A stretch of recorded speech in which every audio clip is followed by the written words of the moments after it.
I gave 9 years of my life to a man who dumped me right after making me think he was about to propose, but now months later he's begging to meet up because something is haunting him. I, 27F, was with my ex, 26M, who I will call Nate, because if I'm being honest, minus betraying a friend, I was a Cassie. I don't want to go too much into the details, but for the last 9 years I lost myself to Nate. He was my world, everything I did was for him. I helped him through depression, helped keep his grades up, even worked 2 jobs so he could focus on college when his parents disowned him for nearly 3 years because they didn't agree with the major or college he chose. Bear in mind, I was also a college student. When his parents started talking to him again and started to financially support him, we moved into a new apartment. Nate said he wanted me to quit my job. I didn't, because it was his turn to take care of me. For 16 months, everything was great. He spoiled me. Then I noticed he was more interested in his new friends. At times he ignored me completely. Back in December, he did a 180, and he love-bombed me the whole month. He really went out of his way to make Christmas magical for me. I honestly believed he was going to propose. On January 2nd, he made me my favorite dinner and made this speech about me being his first love, how I've been there since high school. I kept thinking any minute now he's gonna ask me to marry him. But no, he dumped me. As his speech went on, my world fell apart, and as much as he tried to sugarcoat it, he basically said you were a good girlfriend, but that's what you'll always be to me, a girlfriend. I don't see you as my wife or the mother of my children, blah blah, you served your purpose, now I don't need you anymore, blah blah, I need someone on my level, blah blah, you're a gold digger, blah, I'll give you 30 days to move out. I couldn't speak and he stared at me looking for a response. I think this lasted 20 minutes before he said he'd sleep in the guest room, then left. Strangely I didn't cry or get angry. I just ordered cardboard boxes online, then went to bed. The next day, I waited for him to leave the apartment before I left my room. Then I called my boss, asked, begged really, I could transfer anywhere.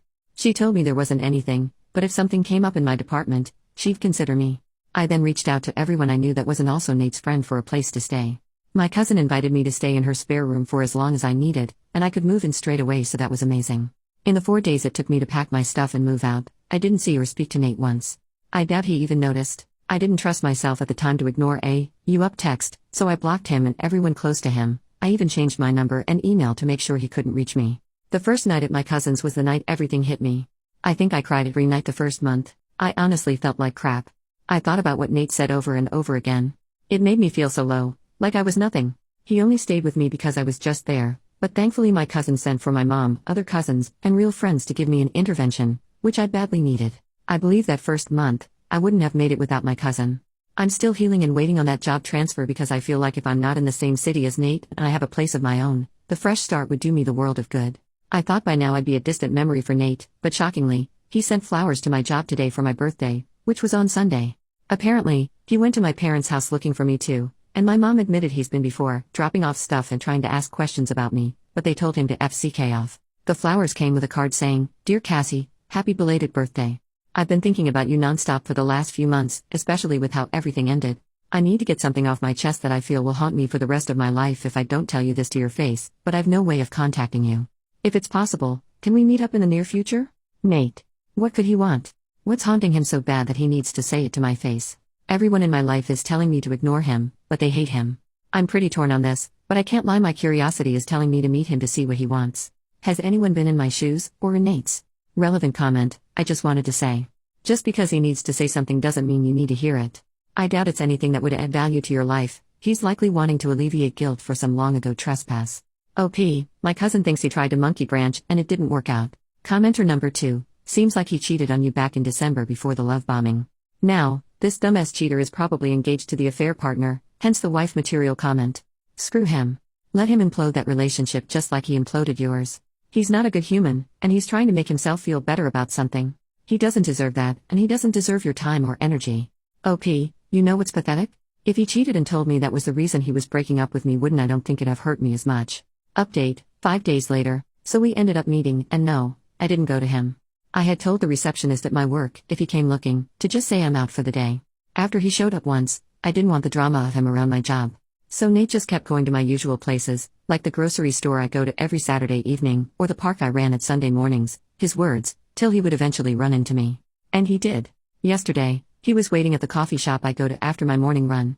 When I saw him, I tried to turn around and leave, but he kept calling me, so I thought to myself, if everything went pear-shaped, a coffee shop would be safer than my walk home. So I just sat down and asked him what he wanted. He gave an apology that wasn't an apology, you know the type with "I'm sorry but" and "pity me." He blamed his mental health, his job, his parents, his friends, literally everyone but himself. I took someone's advice on here and basically said, cut the crap, I already know everything. He genuinely looked shocked and stared at me for a second.